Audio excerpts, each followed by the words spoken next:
Are you looking for more out of your life? Do you need ideas on how to start new businesses and how to move forward in your own personal life? Well, guess what? You have come to the right radio show.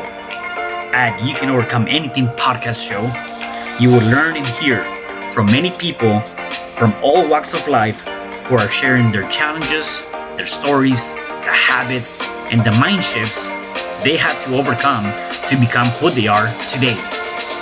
On top, you will get a chance to connect and see how you can overcome anything by networking and learning about your next move through this radio show. I present to you our great speakers at You Can Overcome Anything podcast show with your host, Cesar Espino.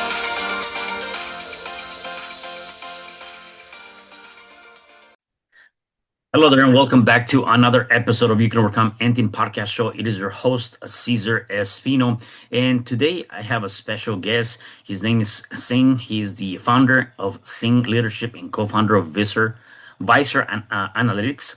He helps high-performing leaders transform burned out and stress into clarity, confidence, and align leadership through frameworks like the Purpose Factor, Inner Compass Journey, and Mindful Pivot. On the enterprise side, VISOR Analytics uses its code and conscious data frameworks alongside the Telligro platform to help organizations streamline operations, automate complex processes, and build clarify first transformation systems.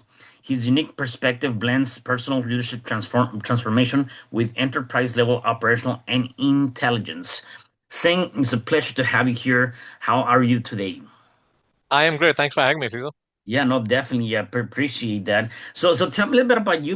Obviously, definitely, this gives us an idea of what you're doing and what you're all about. Tell me a little bit about your upbringing, where you're originally from, and how was that coming up in your upbringing? I grew up in India. I came to US in 2001, and been here since then. Growing up in India, my father was in a semi-government sector, so we Mhm. used to get transferred every 3 years. So I did have an opportunity to live in multiple cities. Um, the interesting thing about my childhood is, again, I'm dating myself. Mhm. Back in the day, we used to have a discipline or a indisciplined kid. There were no acronyms like ADHD and all those things. Yeah. And very early on, I was identified to be a very hyper kid. So I was 3.5 years old when my parents introduced me to Indian classical percussion. And I finished postmasters in Indian classical percussion by age of 13, but I still was very hyper. I mean, I I would pick up fights if you looked into my eyes, and I would pick a fight if you did not look in my eyes. I was that kind of kid. Got you. So when I was 14 years old, that summer, because of the relationship that my family had, I was sent to Tibet to train under Lama for about 3 months, and that shifted my entire life. Mm. So I have been practicing mindful, learn from very authentic sources back in the day. I mean, that's the number A, if you will, right? That's the best place where you can learn something so authentic. And I've been practicing that for now 40 years. And I didn't realize till 2020, 2021 that a lot of things that I was doing in training my team in corporate life, I was using a lot of mindful practices without calling it mindful practices. And I like to give gifts to the listeners. So the very first thing is, um, whenever you start any conversation, any meeting, one-on-one, you ask three questions to be answered in 30 seconds or less. The Okay. first one is, what is the expected individual and collective outcome in this conversation? The moment you ask that question, you are engaging your prefrontal cortex to come out of autopilot and get involved in there. The second question you ask is, if you were not available, who would be the best person to solve that problem or have that conversation? What that does is it breaks. the need for everybody to be in the meeting all the time and prioritize what is the best resource. So you can take away a level of transmitting that is happening for the work to the right person where it needs to go. And then the third question is, if you were not in this conversation, what is the other best thing you would be doing? Mm. So in a very simple conversation, you brought prefrontal cortex in action, and you led to a very clear conversation that does not have any emotion, any baggage. And that's how the productivity of the team has always been there. And then, so talking about those questions, like, is that when you're talking about those three questions, is that specifically to like, in a corporate environment, or is there something that maybe even engaging in just a regular conversation with somebody can kind of utilize some of those things? Very good question. So yeah, I use that same framework with high school kids to Okay. get them off of digital devices. And I always tell them that in today's day and age, everybody has to have access to digital devices because that's where knowledge sharing is happening. But before you do the next scroll, I want you to ask these three questions, right? If you're getting something out of that that is expected, that's awesome, right? But if not, what is the other best thing you would be doing? Yeah, got you. And so you've definitely been practicing this for quite some time. You've been really involved with that. At which point, because like very very similar, with how we're growing up. Our parents wants us to go to college, go to school. You know, always they say, hey, be a lawyer, be a in the tech world, be a doctor, something like that, right? What was that for you before you kind of venture into doing what you're doing right now? So for me, like I said, I mean, at age 14, after that transformation, I went through very fast-paced education, and I got into, I became a partner in a venture capital firm when I was only 22 years old, Mm, right? And so for the next 20 years in corporate life, I never slowed down. I worked from some of the largest corporations in the country. I worked with, I mean, my last employment, if you will, was with a venture capital backed company. During COVID, from 2021 to 2023, we acquired about 25 companies and merged into one single entity and sold. So my life always have been at that pace. What flipped the switch second time around, first was at age 14 when I got that training. Second time in 2020, October, we had a ransomware attack, and I was a chief technology officer of the company. We were able to come out of that in less than 40 hours without mm, paying ransom, right? But what transpired in that 40 hours led me to believe that a lot of people are running on autopilot and we need to figure out a way to get them out of it, right? So hmm if you think about the ransomware happened, I got my direct team of 5 people on a call because we were in multiple cities because of COVID and everything else. And we asked that same three questions that we have always practiced, mm, right? And for each one of us, within less than minute and a half, we knew that each one of us what we are going to do, including recovery, including managing expectation of leadership, including communication outside. But that clarity, right? And people live in fog all the time. And the essence of that was a simple breath, get you in a present moment to be able to have a conversation, mm, right? So I use a framework called STOP, STOP. We all, whenever we go outside the house, whenever you see the next stop sign, right, or a red hmm signal, just think about that word stop, STOP.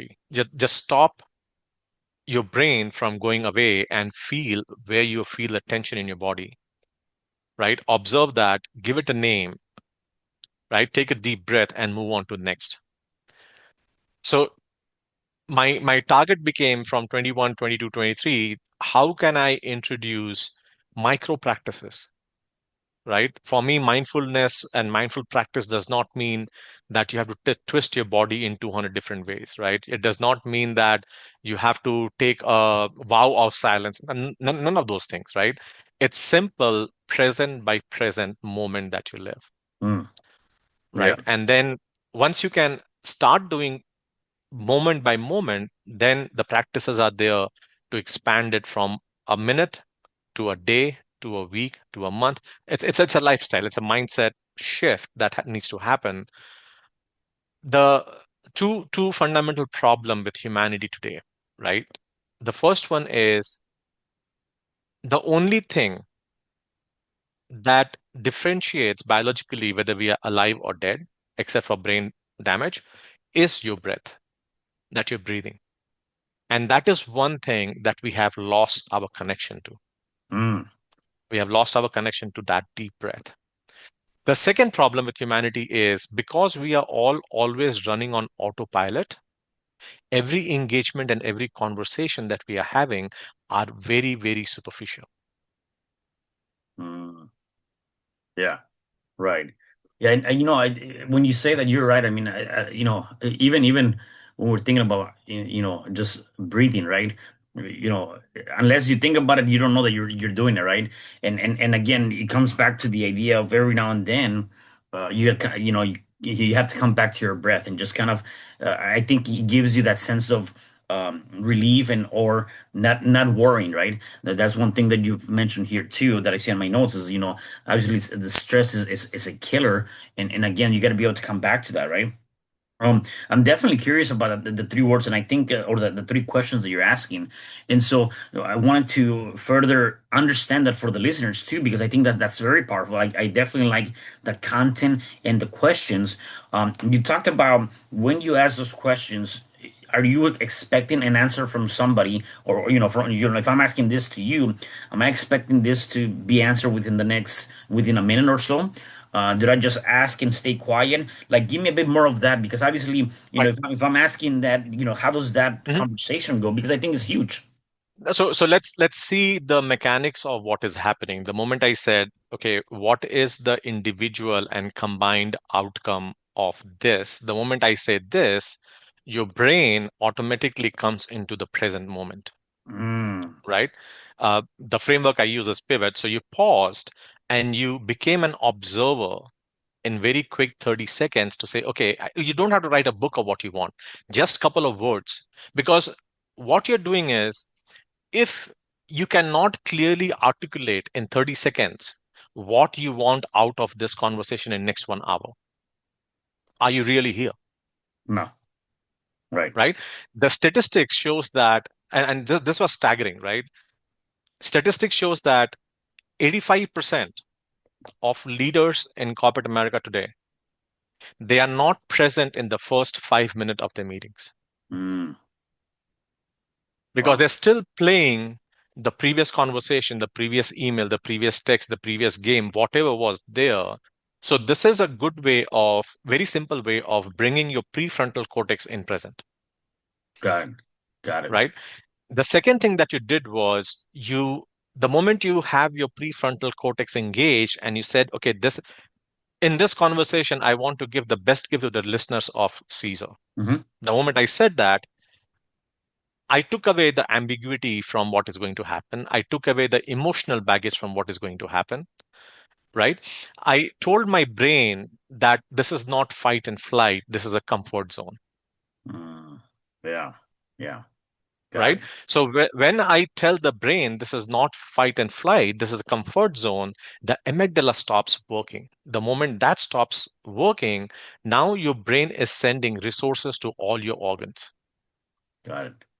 Versus when it is in fight and flight mode, with amygdala is running, your prefrontal cortex is not working, your brain is pausing consumption of resources in your body. People don't realize that, Hmm.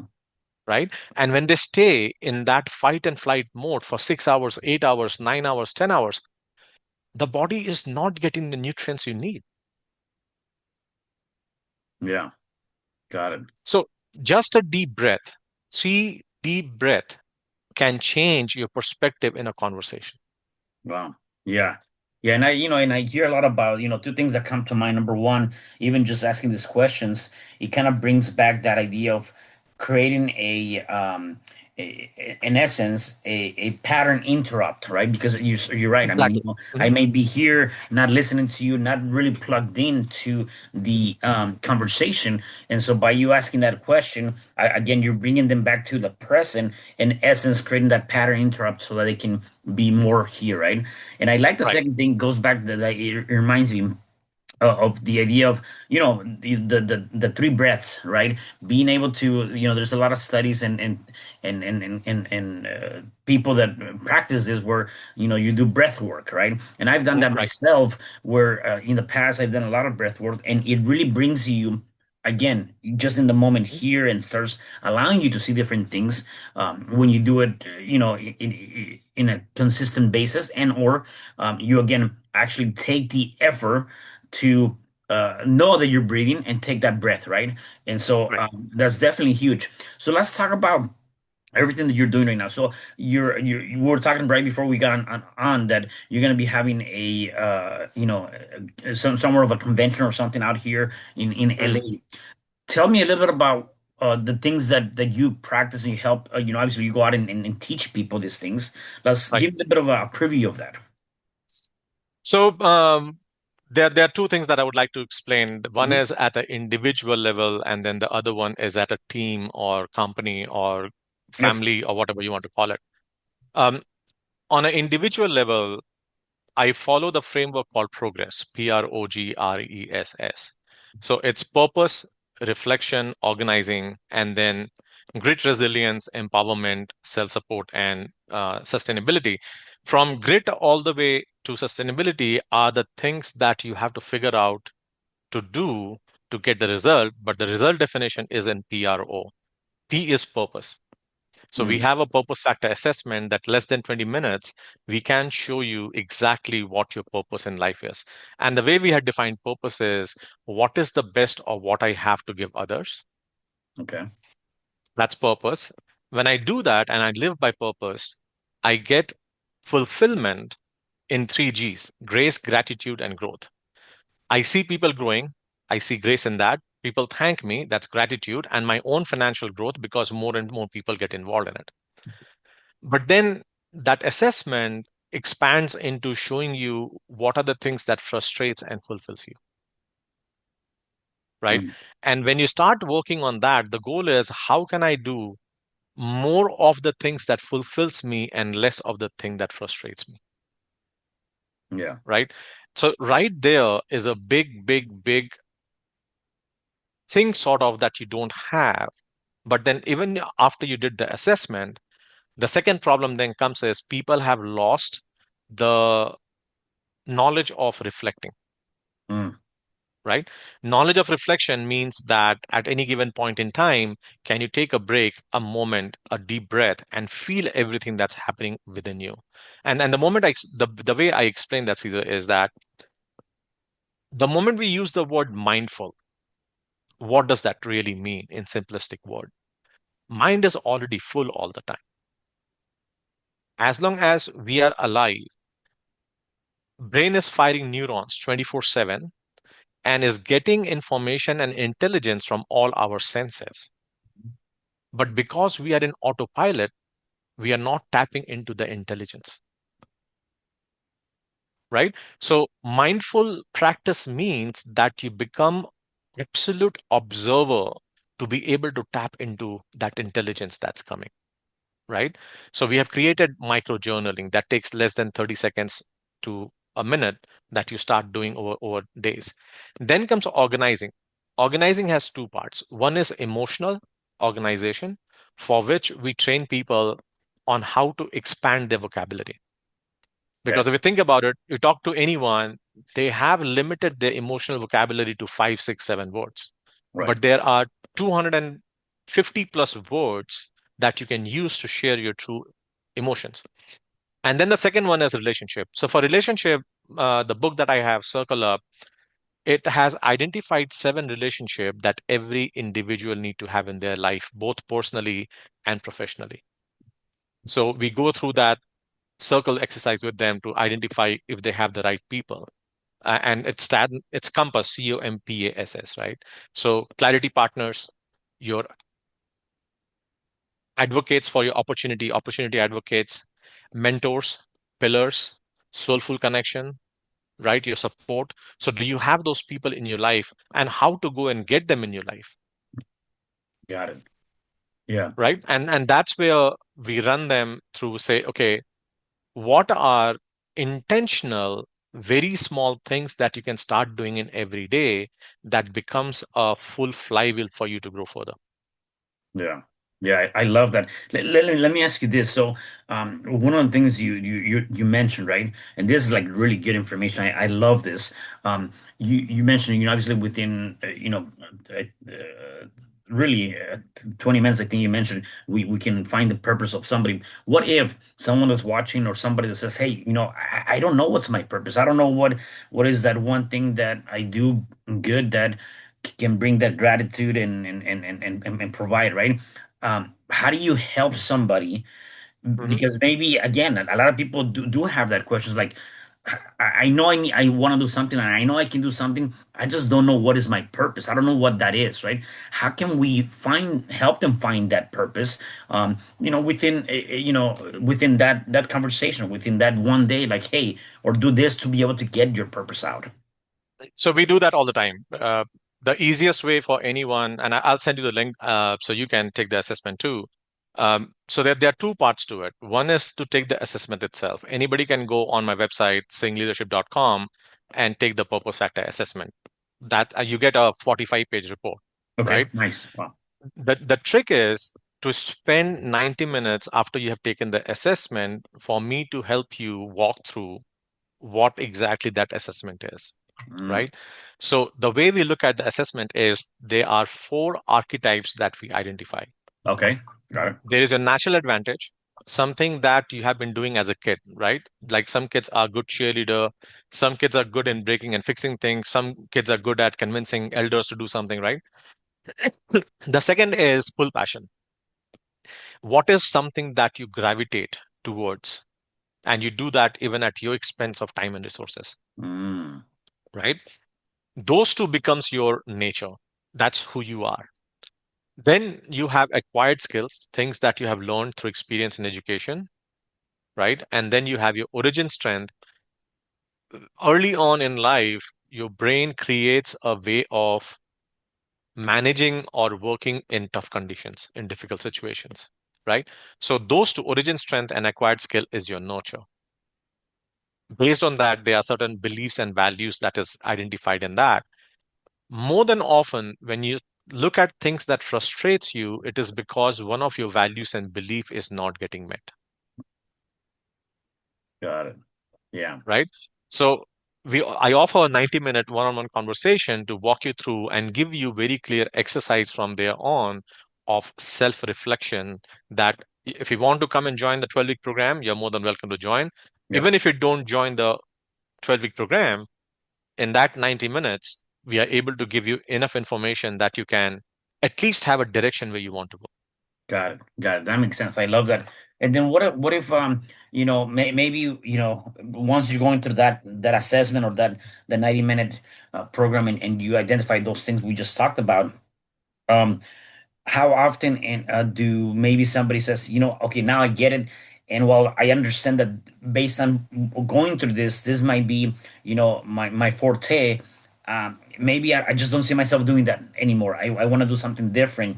How can you start shifting, right, with Right. those available resources that you have, obviously, because again, you build this, throughout your years of being here. How can you start shifting that to like, hey, maybe I want to take some of that, but I really want to do something different. Does that make sense? So how do you Uh, go it- about doing it- that? Yeah. that's a fair question. So the way I simplify that is any human being has got two paradigms. Okay. Okay. The first paradigm is you like what you do and you want to excel and become better at that. And the second paradigm is either you don't know whether you like or don't like, or you absolutely don't like what you're doing and you have to take a shift. Either way, there is a point A where you are and there's a point B where you want to go. Mm-hmm. right? That's where we work with individuals, we work with teams to create that flywheel strategy. Got it. So, two things that need to happen. One is the purpose factor assessment and the tools that we give. You have to look at these tools as objective mirrors, Okay. right? That's the whole idea behind mindful practice, is that you become in the present and you become observer of what is happening, right?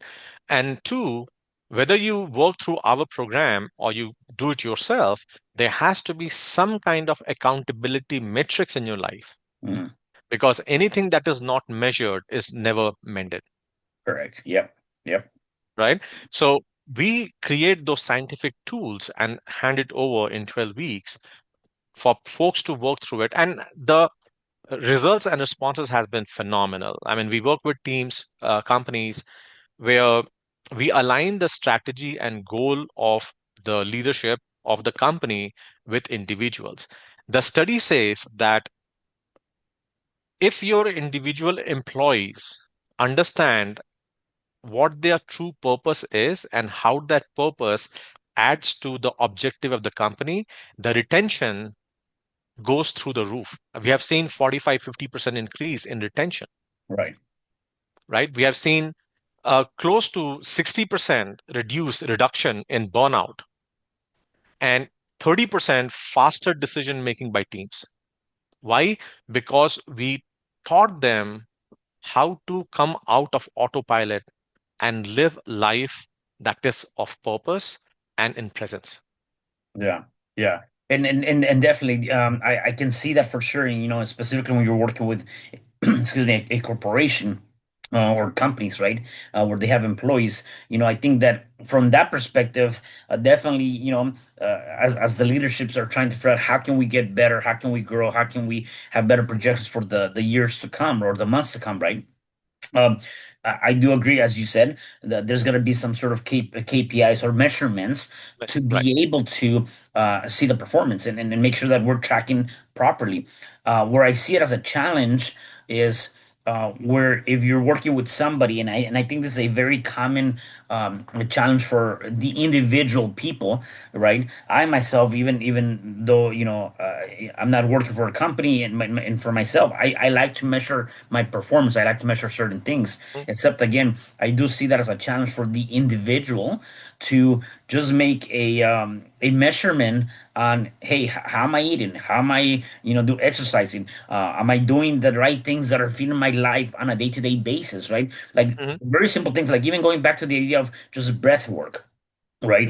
Mhm. And being able to do those things to create patterns that are gonna serve you, right? And hence why part of the reason why I like people like you to be in this show is to be able to talk about those certain things, because again, we just as we're gonna have a lot of individuals, we might have people working for companies listening to this. Yet again, those individuals. So going back to you work with the individuals, you work with companies. How do you, before I dive into the corporations, how do you talk to individual, whether it came through a company or you're doing a one-on-one, really, the Mhm. common person, to really start measuring in order to start creating habits, start creating those things, because that is the shift, right? How It to is. do that. So, two simple things. One is the moment you take the purpose assessment, in black and white, you will see things that frustrates you and fulfills you, right? So when we walk them through and show them how to use the assessment, then we give them a spider chart. So spider chart has got four different. Think about a x axis, y axis, and then a circle. The micro journaling and reflection that you have to do daily is anything that frustrates you, you write there what was there that frustrated you. Mhm. Anything that fulfilled you, you write there what fulfillment you got in that. Within a week time, you have enough data points to be able to now see what are those patterns that causing frustration, right? And what are those patterns that is causing fulfillment? If you do nothing else, you just try to minimize the things that is frustrating you. So you try to disrupt the patterns that is frustrating you. You increase more of what is fulfilling you, right? If nothing else, you do that as a human being. But the tools that we give based on the purpose factor assessment and micro journaling, we have created about five very independent custom GPT companions, AI companions for each of the step. So I did one-on-one conversation with you, and then I left you with your own version of that custom AI that now becomes conversational for you. Got it. So you can start having conversation with that day in and day out on your phone or on your laptop, on your whatever device you want to use. Next time when you come, we are having conversation from there. So I gave you directions what to do, and then we meet every week once, and then we go with that. The second thing that I we do there is there are two different cohorts that I run. There's one cohort I run for individuals, there's another cohort that I run for the companies, Hmm. right? The idea there is twofold. One is to create that accountability, peer accountability, right? And second, I always tell people that if you are having a problem, if you have a thought, ask it, because you might not realize there are hundreds of people thinking about that same problem, and having this conversation is going to help someone to get Hmm. that lights on. Right. And the biggest thing in purpose is we always say that, right? Purpose is your permission. A lot of people are waiting as if somebody is supposed to give them permission to get to the next big thing, Mm. Yeah. right? And we say that purpose is your permission. Uh, yeah. I like the framing of that, because again, one of the things that I tell people too is like, sometimes you gotta see things from a different perspective, a different point of view, right? Mm, And so I like that framing of, your purpose is a permission to go out and do what you gotta go and do, right? mm, And so I definitely love that, and I love all the things that you're talking about, the assessment. One of the things that comes to mind is like, when you think about the individual, right? Roughly, there's about 60,000 words or 60,000 thoughts going in your day in and day out in your mind, right? And when we're thinking about mindfulness and being able to say, okay, how can I best organize my day when I have 60,000 thoughts and 80% of them are negative and 95% of them are repetitive from the previous days, right? How can mm. I, get myself off of that? And the things you've just talked about is a good way for you to not get hung up on the 95% thoughts from yesterday and then the 80% thoughts that you have today from today that are negative, right? And so I think that creates a huge way for you to be able to do that. Let's talk about corporations. Let's talk about when you go into a business, a company. First, what kind of businesses do you focus? Those that really matter. And then number two, how do you approach, a business when you first go in? So the industry and the business does not matter really, Yep. because end Yep. of the day it is people and process that we work with, right? Right. Um, Although the VISOR Analytics company that we have, there is a lot of technology thing that we do there, but I always bring the conversation back to people, process, and technology. Mm. The problem with most of the consulting firms out there and most of the leaders is they hide behind technology. What I mean by that is anytime there's a problem, they will say, oh, this CRM system is not working. Oh, this ERP system is not working. Oh, my dashboard is not working. And we have conversation with them to say, no, before we go into technology, let's talk about the people that you have, the processes that those people are following, and then the technology that you have. The most common scenario that we see, right, with hundreds of companies that we work with, the most common scenario is they have overspent in technology, and somebody to keep their job, Mm. right, Yep. have to justify that investment. Right. And over a period of time, instead of stepping back and saying, okay, this was wrong, let's pivot, they invest so much in that wrong decision that turning back becomes that much more painful, Yeah. right? When you do the purpose factor assessment, like I showed you all those different or explained the four different archetypes, right? The compass circle has got those seven relationships.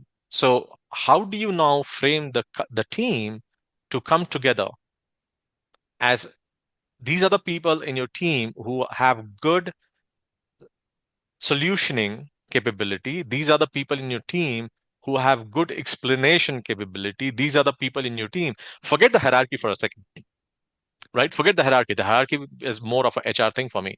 Hmm. But otherwise, what is the best utilization of your resources? Let's start there before you try to throw technology at them. Yeah. The second problem that we commonly see is the processes are broken, Yeah. Or right? So the in lack of too, right? There's not enough or too. lack of Yeah. or lack of that, right? Yeah. So everybody thinks that, oh, if I invest in a technology, I can solve it. And I say, no, if you have not defined your process completely, if you have not defined how your people are engaging with each other, no matter what technology you throw at that, it's not going to work, Yeah. right? And the one common thing across, I would say 90% of the conversation that we have in corporate setting is to get people comfortable accepting the white elephant in the room that they already know.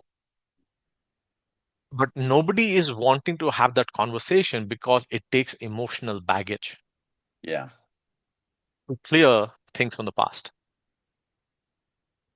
Even at a company level, right? Right, Yeah. right. Even more in a company level, because in a company, when you're dealing with your own life, it is just you and the people around you. Mm. When you look at the company level, people have, and especially leaders, what happens is the more they grow, the more they become isolated because they think that they are supposed to have all the knowledge, they are supposed to have all the answers, Yeah. right? They cannot go wrong, they cannot accept. So the vulnerability is lost, and people have lost self empathy. Yeah. Yeah. For sure. So Yeah. if you keep beating yourself upside down day in and day in and day in, and what are you doing? You're just burning yourself out, right? You're creating a bad situation for your employees, Mm. for your companies, right? And I always say, yeah, you might be growing 30%, 40%, 200% in revenue, but are you growing as a human? Right. And I think, when it comes back to that, I also believe, there's a big element, right? You spend most of your time as individuals, right? If you're working for a company, your 9 to 5 or whatever that might be, you're spending a good chunk of your life at work, right? Mhm. And the most common, I guess, complaint or things that I hear, because back in the day before I became what I do now, I did work for corporate America. I was in a leadership role at a corporate level, and going from one facility to another facility all over the U.S. One of the things that I constantly will hear is just constant nagging, complaining about, like you said, technology, processes, clarity, all those different things, right? And when you think about it, you're spending a lot of your time, you're spending that at work more so than at home, right? And so I do believe that when you're working on creating a better work environment, if we put it that way, is exactly what we just talked about. That's how can we create better processes and procedures so that the people feel like, hey, my time here is valuable, number one. Number two, um there's a sense of purpose. We're aligned, and I like what you talked about earlier, when the leadership team is aligned with the employees and they have the same common vision and they're working together. There's definitely a higher retention and a also a much bigger uh performance increase, month over month, year over year, right? And so I definitely love that. The other thing, though, is I think it was Les Brown that he said this, and it was very interesting how he said it. And sometimes what he said is like, a lot of people don't like their job for whatever reason, right? But they're just going to work and they're doing just enough, right? Just enough to not get fired, right? Mhm. And just enough to keep the job. And the second thing is they are literally dying when they go to work on Monday, right? That so there was a statistics actually showing that Monday, out of any other day, a lot of people either go get sick and or die because of the stress of just not wanting to go to work. People are literally dying to go to work, right? How do we fix all of that through the things you're doing that? So that's a big one, and we see that all the time, especially in healthcare. If you look at EMT, if you look at emergency management services, I work with a lot of those folks also. Um, so there are two things that you are asking, right? So the first one is from the culture standpoint, and I have worked in corporate America. I have worked 60, 80 hours weeks, right, Yeah. for years. Yep. Uh, and it is not about who you are individually, right? That people have to stop thinking about. There's nothing called in my dictionary. There is no work family or work personal distribution. You are one human, Mm, right? We have to start there. Your personality, your path forward, your patterns are not changing whether you're at home or whether you're at office, whether you're at work or whether you are at recreation. You are the same body, mass, mind that you are, mm. I love that. right? Yeah. So if let's start with the situation. If you have taken pseudo retirement, which is you are coming and doing work enough to get your paycheck and not get fired, Yeah. right? Exactly. You're doing injustice not only with yourself, you're doing injustice with the company, you're doing injustice with your team members, and you're doing injustice with your family. And let's understand how. Because you are the same human, you are bringing all that baggage with you day in and day out. It's coming to your family whether you believe it or not, right? Mhm. You are not giving the best of what you have, and that's where understanding your purpose is so critical, to be able to give the best of what you have to others, right? In a company setting, you are doing injustice to the organization that could have the next biggest breakthrough if you were not acting, behaving the way you are right now, right? I have been in situations as a vice president or senior vice president or CXO. Whenever a team member would tell me, hey, Singh, you know what, that is who I am, Mhm. my response used to be very clear. I appreciate who you are, but that is not the person I want in my team, Yeah. Yeah. right? Even today, when I work with leaders, sometimes, especially in the C-suite and senior leaders, will say, hey, I know everything I need to know about me, Yeah. Right. right? And my response back to them very humbly is, then why you are not the greatest person on earth? If you really know everything that is there for you to know about you, then you should be the next divine individual in the world, right? Why are you struggling and sitting here? How come I have access to you and your pain, right? If you knew everything about, even I always say, right, I have got three different mentors even today. I Hmm. have got two coach, three mentors, because the world has so much to offer that we cannot know and learn everything, Yeah. right? So you need to have that hunger. And the way you cultivate that hunger is by getting in the present moment and tapping into the intelligence that your brain is already developing every second of our life. Yeah. So, long story short, the fog has to clear. We are human beings no matter where we stand. And as such, we need to respect and have empathy for the soul that is inside us. Yeah. Yeah. Um, do you ever get people? I mean, I can see that, and I come across a lot of those people like, hey, I know it. I don't need your help. I know everything, right? And so how do you diffuse those that you said, I love your response, right? Very humbly asking them, in response to their question or their comment to you. Um, some people might get triggered by that. They might get a little bit, defensive, right? By your response, right? And so how do you diffuse that? Because I'm pretty sure that probably maybe at the C level, CEOs, CEOs or whatever, or even sometimes individuals too, might take that as a bit offensive and get, they want to defend their point and like, hey, I know what who are you kind of thing, right? How do you diffuse that to get them back to be here now, that clarity of moment, like, hey, you asked me to be here for a reason, or you're here talking to me for a reason. It's not about getting confrontational. It's about me helping you. How do you do that?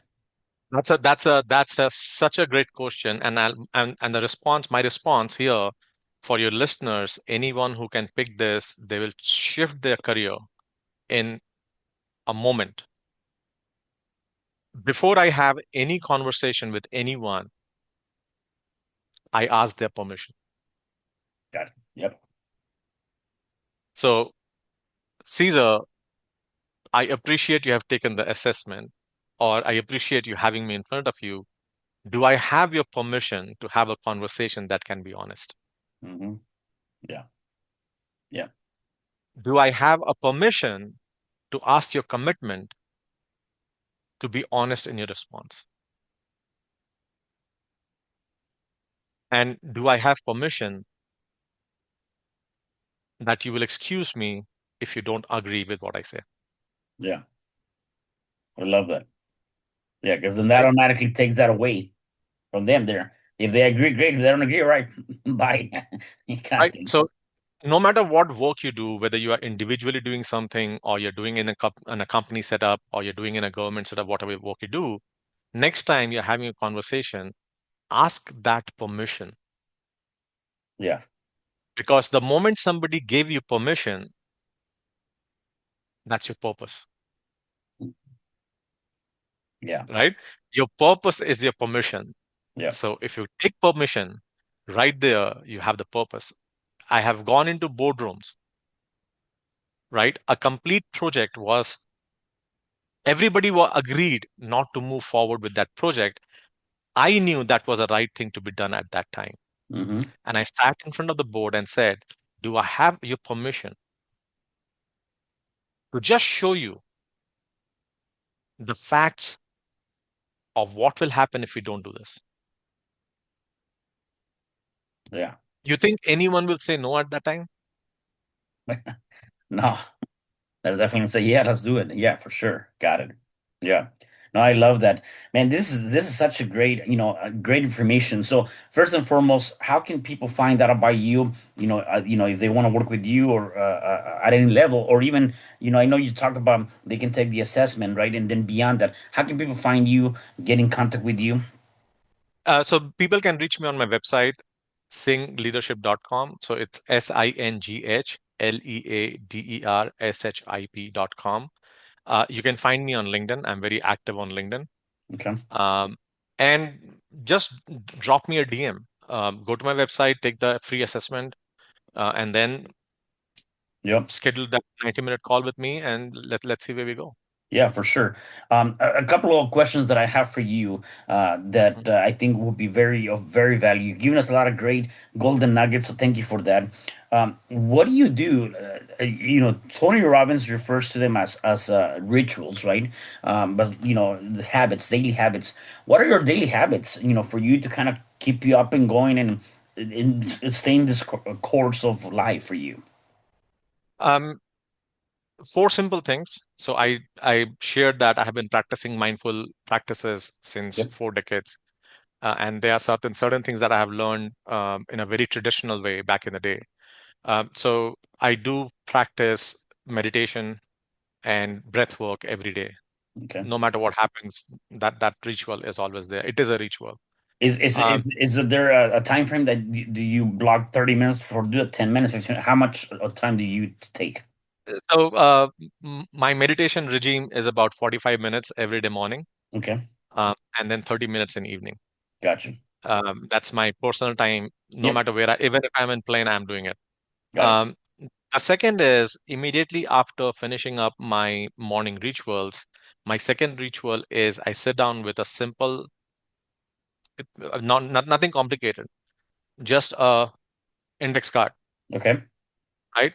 And every morning I'll write three things that I have to accomplish. Okay. One is related to I write something new, even if it is a paragraph, even if it is a page, whatever, I write something new. Second, I have a 15-minute conversation with an individual that I have never met, never spoken. Mhm.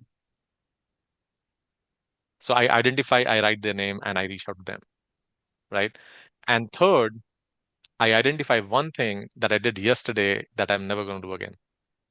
Okay.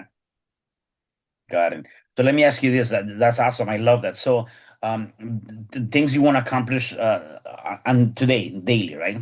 So, and then for those people that maybe they travel a lot for work or individuals, right? So then maybe connecting with somebody for 15 minutes would be like, hey, even if they're at the airport, maybe we're getting something at at the food court, right? Okay, got it. Okay, next. 15 minutes, again, 15-minute, if you think about it, I have met close to, and it was again, one of my coach shared that 15 mini with me. And I love it because 15 minute is anybody can take out 15 minutes, Mm-hmm. right? And the question is very simple. Who are you? What are you working on? How can I support you? Mm-hmm. That's it. I'm not asking for any favors. I'm not asking for any, business, nothing. What are you doing? What are your top priorities and how can I help you? Yeah. Just that one question. That's it. Okay. And I've made more than 200 clients just by those 15-minute Yeah, conversations. I was gonna say that. I mean, that I love that approach because instead of being interesting, you're interested on the person, Right. and so by doing that, I mean, I can already see the amount of connections that you can make off of that, and just never know, right? I mean, and even if it wasn't really someone that becomes a client, right? I do believe that just having that interaction with somebody else that maybe you just don't know, maybe they're going through a difficult time, they're having a challenging day, and just by having that conversation, you just made their day. You just helped them, kind of going back to the idea of giving back and helping others, right? It just opens a conversation and you never know. A small nugget can help you move spiral forward. Now, one thing I do every weekend, and every Saturday morning, right around 9, between 9 and 10, is when I plan my whole week, Okay. Got it.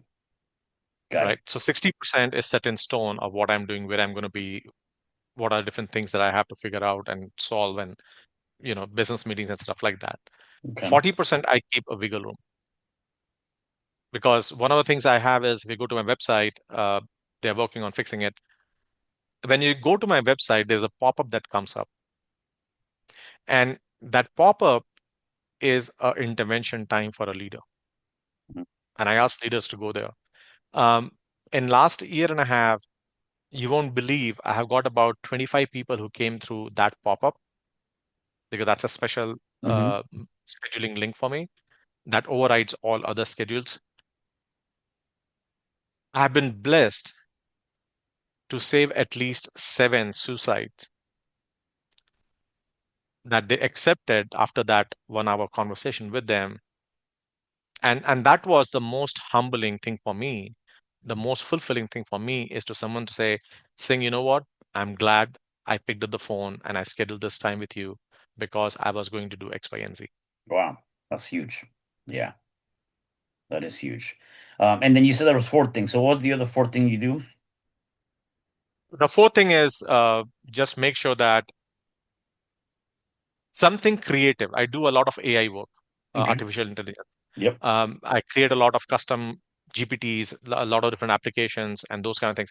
Something new that I have not done, something new that my brain has never seen. So yeah, so bring out your creativity, whatever that may be, Creativity. For some people might, maybe get to drawing, get to things you never done, but something that brings your creative side out. That's huge. I got it. No, I really love that. My last question for you is for the people that are listening to us and are watching us, you've given us already a lot of great information and thank you for that. what is one thing you can say to them uh, that they can do if they're going through any challenge, whatever challenge that might be, and they need to overcome that? What would be one thing you can say to them to start overcoming that challenge that they're facing right now? A very simple exercise. Very, very, very simple exercise. Don't get too complex. Don't make it too complicated. Make a simple box breathing. So, four count of breath in, four count of holding, count of exhale, and four count of holding. Do it 4 times. Okay. And when you're doing it, just think about one problem that you want to solve, Mm, right? So, a typical four box breathing for four count each takes about 36 seconds. Can you focus on your breath for 36 seconds and just think about that one thing? And if you do this practice 4 to 5 times a day randomly, right? Within 5 to 6 days, you will start seeing clarity in every conversation, in every decision, and every problem that you're trying to solve. I love that. Well, that's huge. Well, that's definitely good, man. I gotta tell you, thank you again, Singh, for all the information. It's really, really good. Very, very helpful. Anything else you want to say before I let you go? Any last minute things you want to share? Uh, Purpose is a permission, so don't wait for somebody else to give you permission to do something. Go and find your purpose. That's a permission. Awesome, awesome. Well, again, thank you again. I did really enjoy the You have conversation. Really good stuff. So, thank you for being here. For the rest of you guys, do me a favor. Make sure that you guys go ahead and check him out. Go to his website, get the assessment, go through that process. And second thing, do me a favor and make sure that you share this message because definitely somebody needs to hear it. And I'll see you guys at the next episode of You Can Overcome Anything podcast show. Thank you. Hi, I'm Cesar Espino, real estate investor, business coach, and consultant, and author of the book, You Can Overcome Anything, Even When the World Says No. My number is 424-501-6046. In my book, I talk about making the necessary changes to shift your mind for prosperity and certainty. Pick up your copy at Amazon. I also love helping families with their real estate and can purchase your house fast and all cash. Follow me on Instagram, Facebook, and LinkedIn. My number is 424-501-6046. Thank you for having me today. I am so glad you've tuned into this podcast. You can find me at your favorite podcast platform where you can like, subscribe, comment, and share.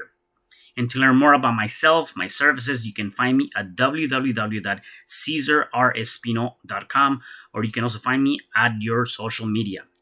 Thanks for joining me, and I am looking forward to having you at the next episode. And know you truly can overcome anything.